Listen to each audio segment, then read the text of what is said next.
The art of flipping cars is difficult.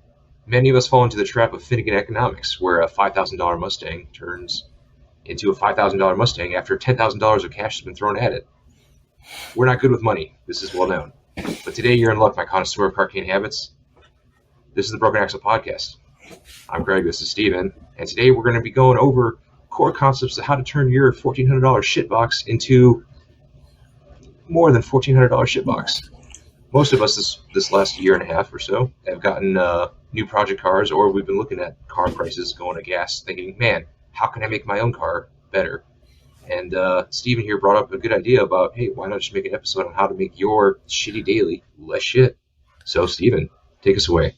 Yeah, so, I mean, it's not just dailies, right? I picked up a project car that's slightly nicer than a $1,400 shitbox this year, and slightly, only slightly.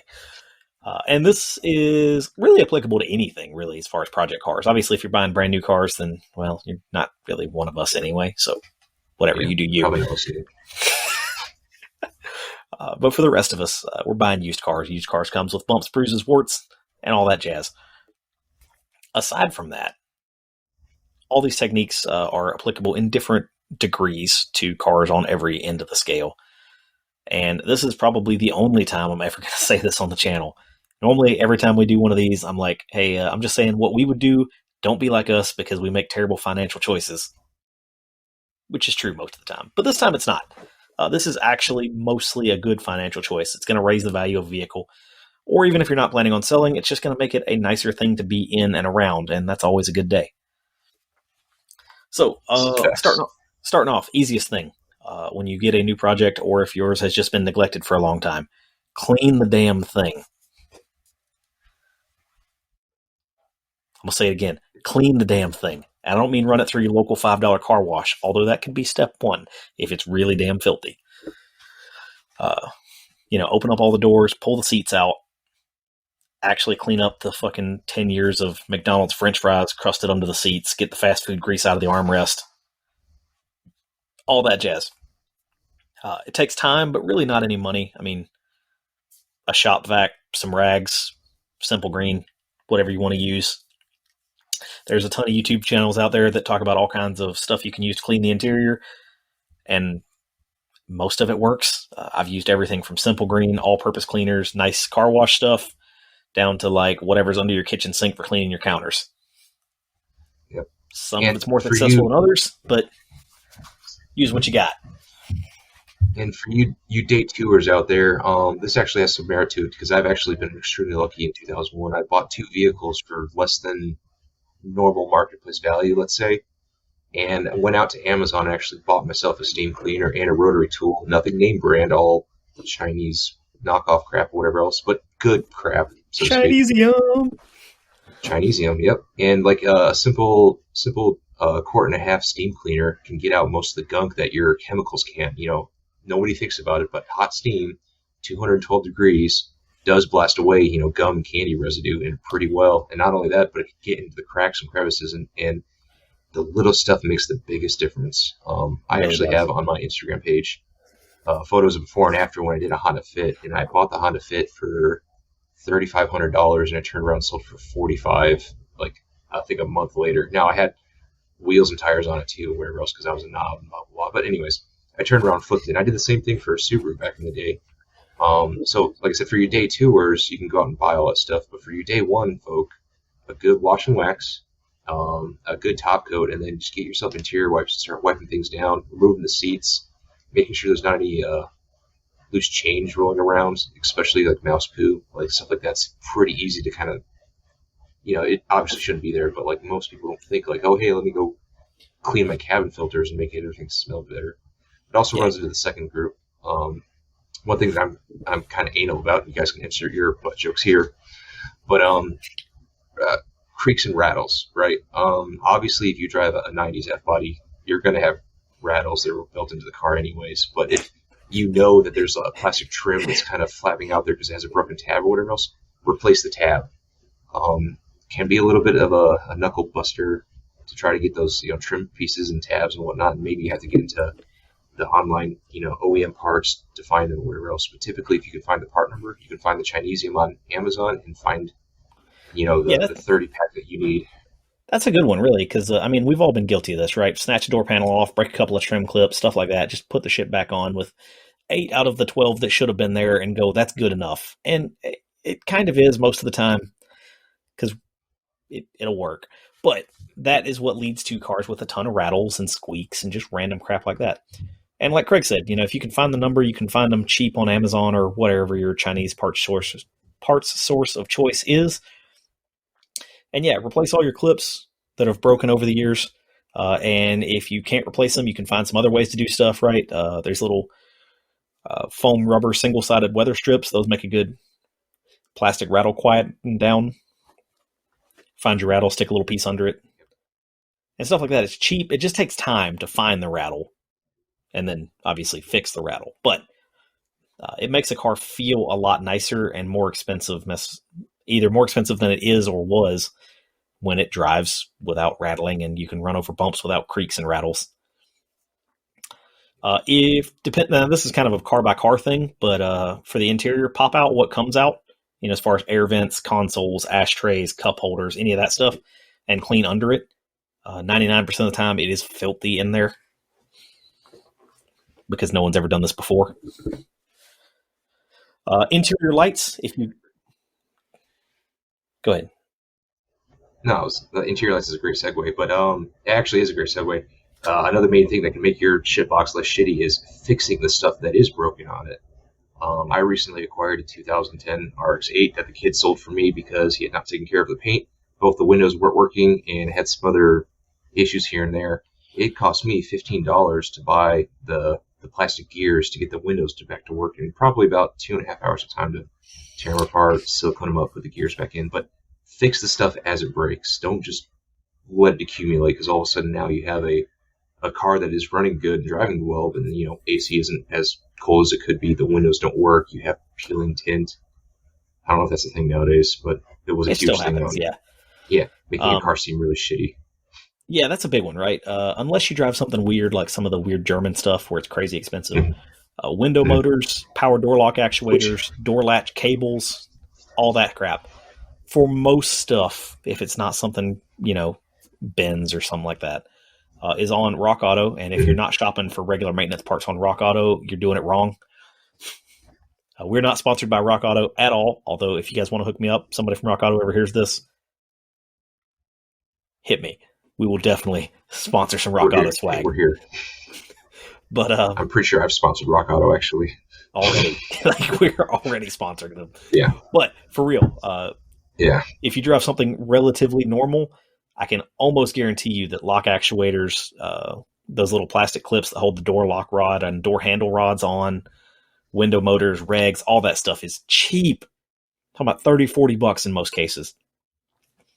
There's just no reason to drive around with functions that don't work over like $30. Mm-hmm. Yep. And this also includes like going into like junkyard diving. I love going to junkyards to find stuff, but like broken climate controls, right, for a Subaru. How many Subarus use the same climate controls? Just find a junkyard that has one, go in there, and then while you're disassembling that one, you can learn about how to disassemble yours so you don't break as many plastic clips maybe. But that's actually a common that's actually a common favorite trick of mine, is to go find the junkyard car to go learn how to disassemble it on that, so that way when you come to your car, you know more about what you're doing. And then, so like the lock actuators, sagging doors. I know that's a problem for a lot of I'm not going to say Chevy, but I'm going to say Chevy, but a lot of the older vehicles that have heavier doors, door bushings. Kind of a pain in the butt to get to, but once you do the effort to get the door off the actual hinges, replace the bushings, and then the doors won't sag anymore. You don't have to lift up and don't slam the door to close it. It just closes all by itself. Slice of life things. This is what we're getting to. Slice of life things to make your interaction with the vehicle better makes your piece of shit car less of a piece of shit. Yeah, for sure. That's another one, right? The door hinge bushing repair kit is normally like $12 or something crazy. It's really cheap. Yeah. And yeah, if it's not worn out bushings, then it's a door adjustment, which you can do a little bit of looking and learn how to adjust the doors on your model. Some cars you can loosen some bolts and adjust it. Some require a jack and bending some stuff. Either way, you got doors that don't shut right. Like, just fix it, man. Yep. It's a little thing, but it makes a big difference in how the car feels overall. The one I started mentioning was interior lights. That's another one. A lot of them are either burned out, which just whatever, man. It's a little bulb like this big.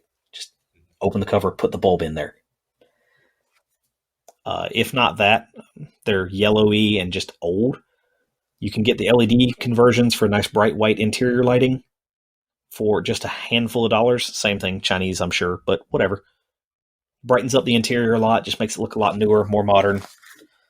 A lot of stuff with that still has, it's still old enough to have incandescent instrument lighting bulbs is the same way. You've got 5, 6, 7 incandescents lighting up your instrument cluster, and 1 or 2 of those burned out will give you bright and dim spots in your cluster. Also looks like garbage, and it's dirt cheap to get the bulbs. Just take your cluster out, change the bulbs. It's a good time to change colors too, if you want to change the color of your instrument cluster. Easy day. This isn't 2001. The height of the Ricer era. Yeah, no white face gauges with 37 lumens blasting you in the face at night. Like, let's not get crazy here. But yeah.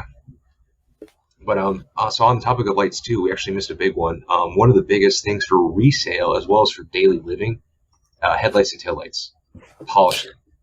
Take your toothbrush, take your vinegar solution, make them shiny. If you want to spend the $35 for your AutoZone special headlight restoration kit, do it.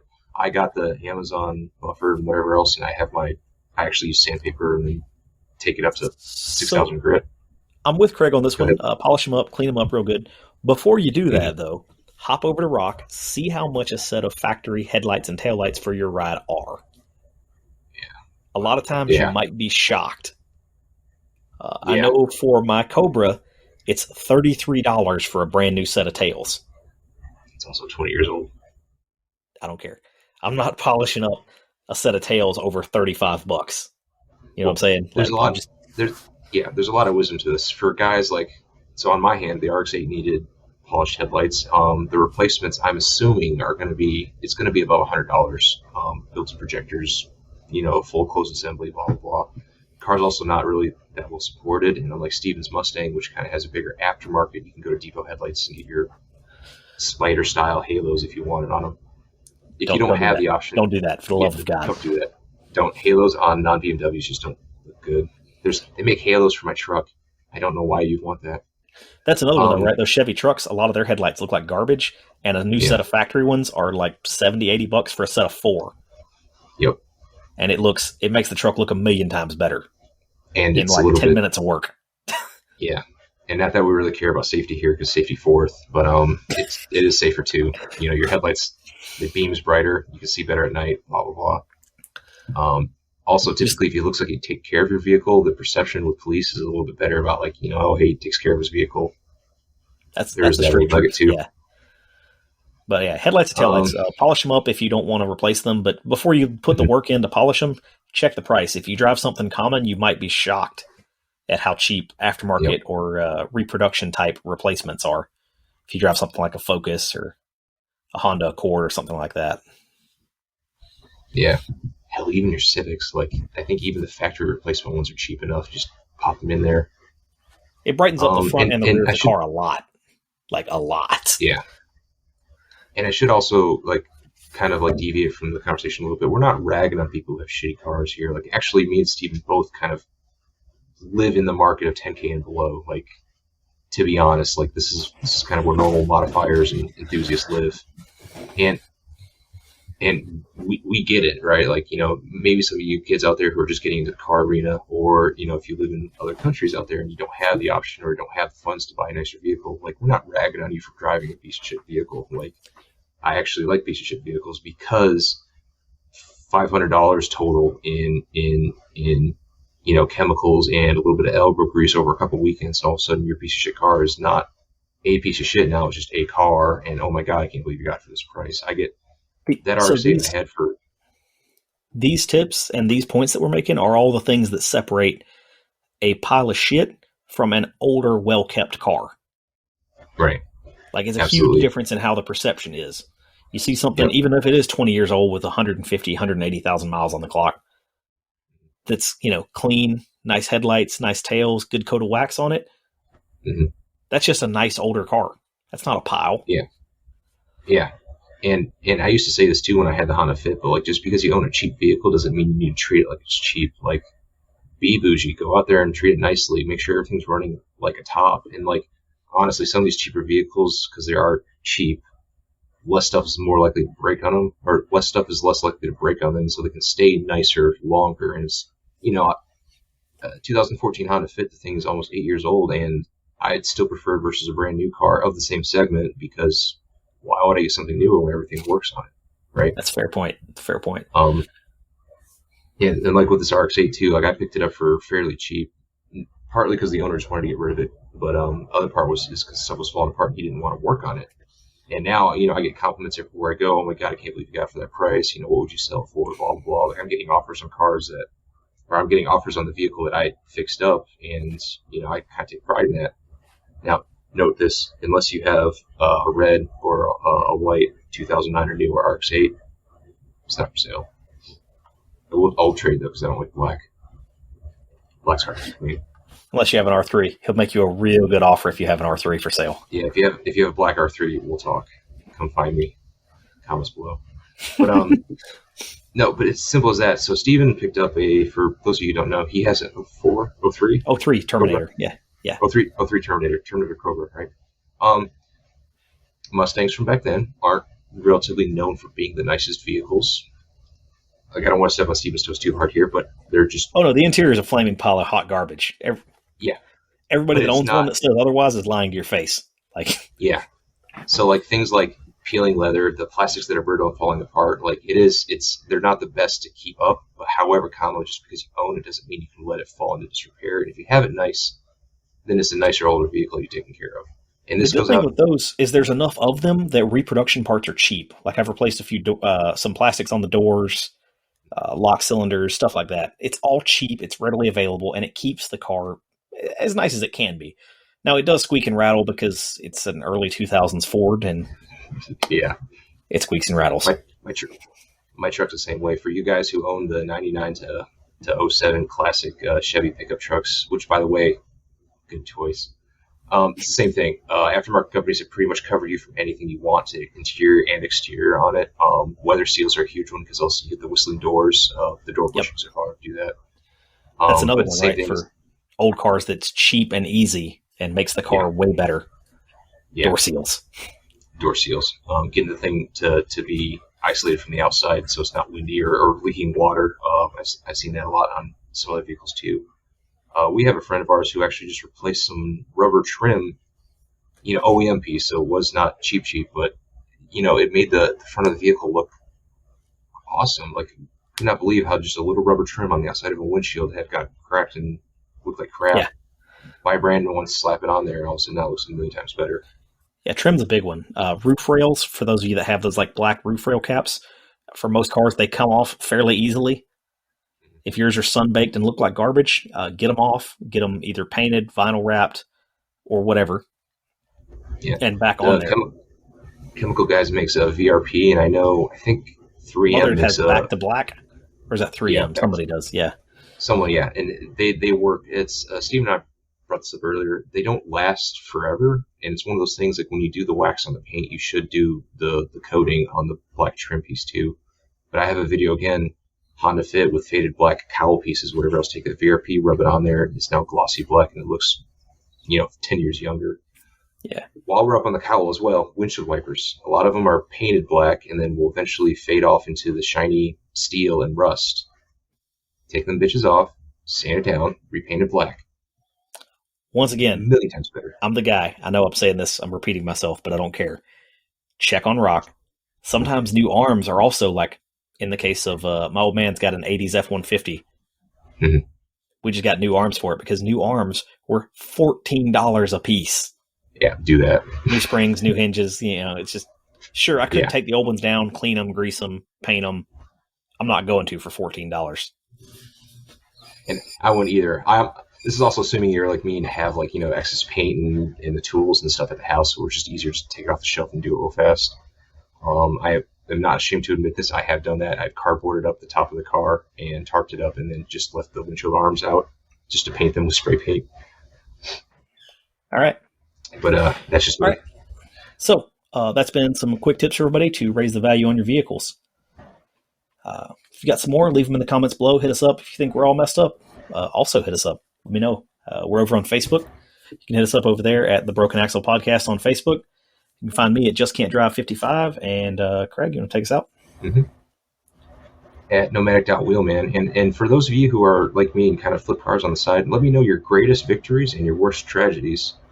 I have a few. One of my best ones is selling a vehicle 8 years later for like $1,000 more than I paid for it. That was a pretty big win. And then my original RX-8 was a pretty good win too. But we'll leave a comment below, and if there's enough people we can read about it, we'll probably invite a special guest and we'll talk about some big wins and some big loses to fitting and economics.